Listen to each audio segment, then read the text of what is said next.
Hello. So today I'd like to talk about John chapter 17, verses 18 through 20. As thou hast sent me into the world, even so have I also sent them into the world. And for their sakes I sanctify myself, that they also might be sanctified through the truth. Neither pray I for these alone, but for them also which shall believe on me through their word. So this is Jesus talking. This is, John chapter 17. And in John, there's actually a lot of times when Jesus directly refers to himself as God.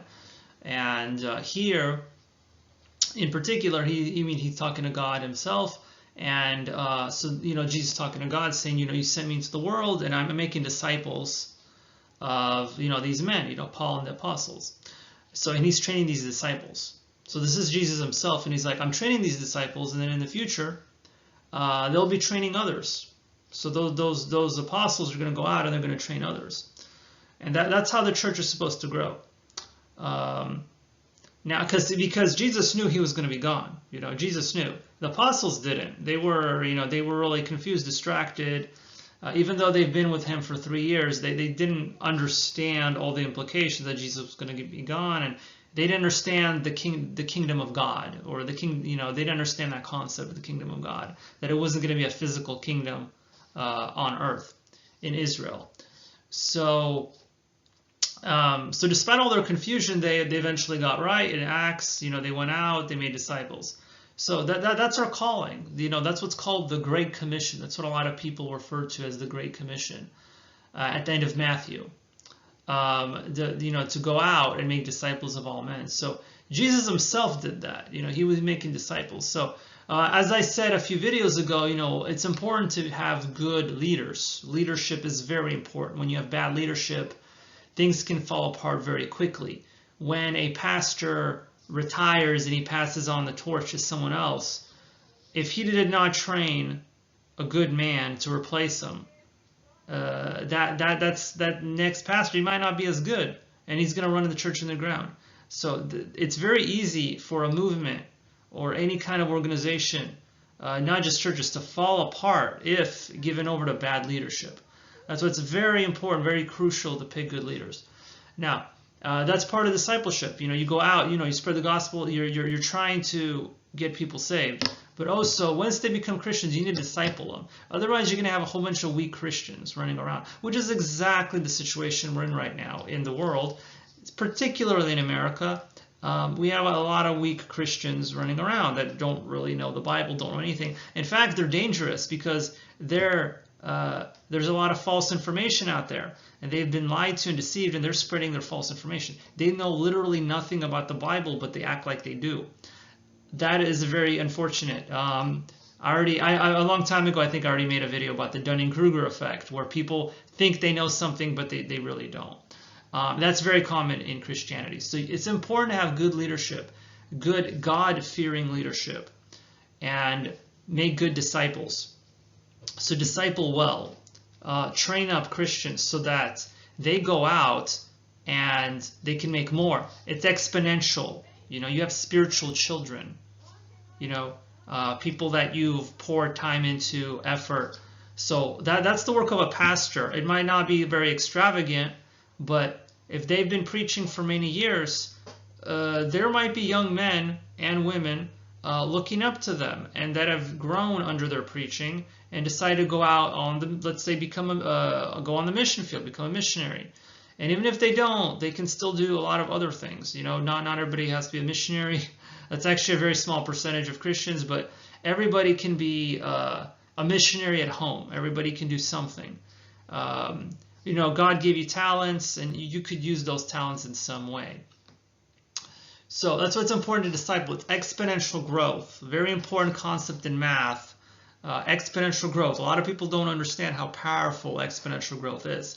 That exponential growth is why we have 8 billion people on the planet today. Because of exponential growth, when initially we just had Adam and Eve, and now we have 8 billion people. It really doesn't take that long. If you do it correctly and you pour effort into it, it does make a difference. That is the power of exponential growth. So if everybody discipled and everybody witnessed, if all the Christians did what they were supposed to be doing, the world would not be what it is today. It would be a very different world that we live in. Much better. But given the fallen nature of man, that was never going to happen anyway. But you don't have to be part of the statistic. You don't have to be part of the 90+% of Christians that are just wandering around aimlessly doing nothing. You can be part of the, I don't know what the percentage is, but you can be part of the small minority that is actually listens to God's calling for your life. You know, God has a calling for your life. Make sure you follow it. Make sure you find out what it is. If you're not close to the Lord, you're not going to hear God's voice. You're not going to know what the calling is. You know, I've come to the conclusion my calling is to teach Bible. That is my calling. Not to be a pastor of a church. That just wouldn't work for me. But specifically teaching Bible, because this is, I feel there is a great lack of biblical knowledge. Not just among like non-Christians, obviously, but Christians. Christians lack biblical knowledge. That's bad. It should not be like that. Most people don't read their Bible. They don't know what's in the Bible. Yeah, not good. I mean, how are you supposed to, you know, no wonder we're in the situation we're in. That, you know, you can't do what God called you to do if you're not equipped, if you're not trained to do it properly. So that's why it's very important to have good Bible teachers and preachers that will train up another generation of young men and women to do God's will. And to be close to God and have the right attitude towards God. Not just head knowledge, but to have the right heart attitude as well and use that knowledge correctly. So that is a lack. That is a great lack. You know, last video I talked about how there's no vision. We lack a vision. We need it. You need spiritual eyesight.